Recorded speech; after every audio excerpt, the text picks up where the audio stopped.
Assalamualaikum warahmatullahi wabarakatuh.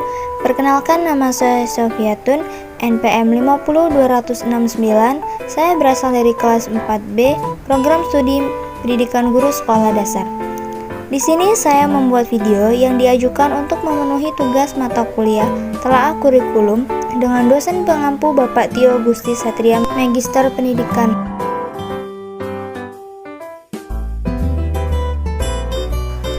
Baiklah, dengan kesempatan kali ini kita akan membahas tentang elemen kurikulum 2013, kurikulum darurat, dan kurikulum prototype atau paradigma baru. Yang pertama itu ada standar kompetensi lulusan kurikulum 2013, kurikulum darurat, dan kurikulum prototype. Dalam standar kompetensi lulusan alias SKL yang diharapkan dalam muatan kurikulum mencakup 3 ranah, yaitu setiap siswa memiliki kecakapan dalam ranah sikap, ranah pengetahuan, dan ranah keterampilan. 1. Ranah sikap meliputi sikap spiritual dan sikap sosial. Sikap spiritual adalah ranah kompetensi yang dimiliki oleh lulusan yang memiliki rasa kepercayaan dan ketaatan sesuai dengan ajaran agama yang dianut. Dan sikap sosial adalah kecakapan atau kompetensi yang diharapkan dimiliki oleh lulusan yang berkaitan dengan hubungan dengan sesama manusia.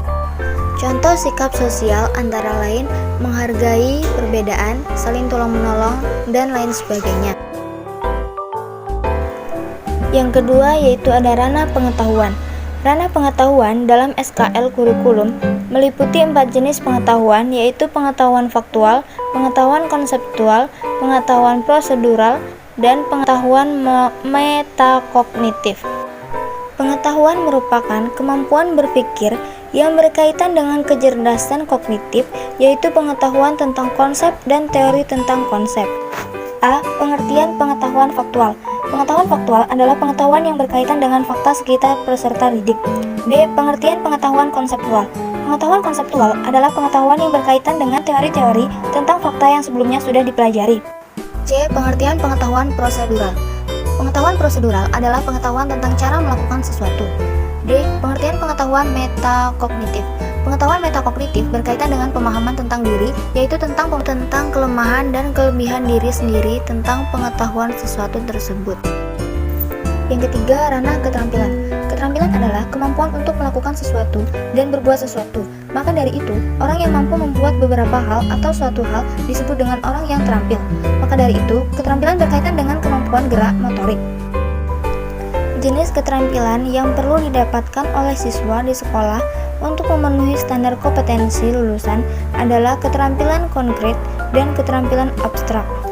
Adapun pengertian keterampilan konkret yaitu keterampilan yang berkaitan dengan tindakan gerak tubuh secara langsung, sedangkan abstrak merupakan keterampilan yang berkaitan dengan tindakan abstrak yang bisa dilakukan oleh siswa.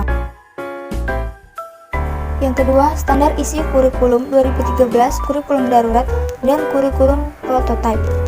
Standar isi untuk pendidikan dasar dan menengah yang selanjutnya disebut standar isi terdiri dari tingkatan kompetensi dan kompetensi inti sesuai dengan jenjang dan jenis pendidikan. 1. Tingkat kompetensi. Tingkat kompetensi merupakan kriteria capaian kompetensi yang bersifat generik yang harus dipenuhi oleh peserta didik pada setiap jenjang pendidikan dalam rangka pencapaian standar kompetensi lulusan. Yang kedua, kompetensi inti.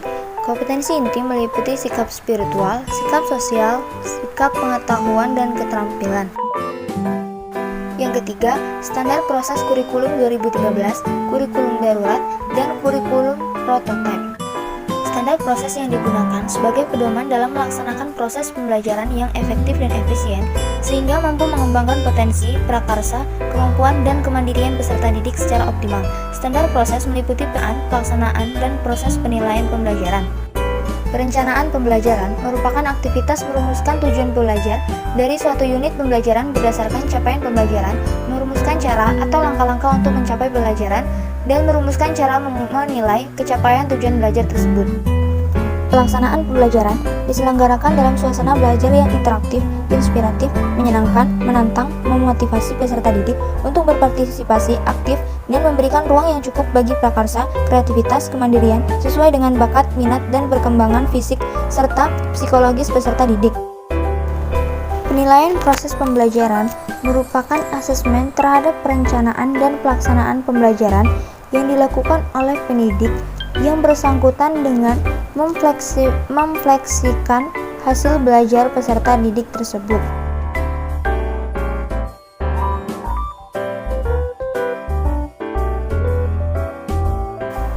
Baiklah, sekian dari video saya. Kurang lebihnya saya mohon maaf karena saya masih belajar.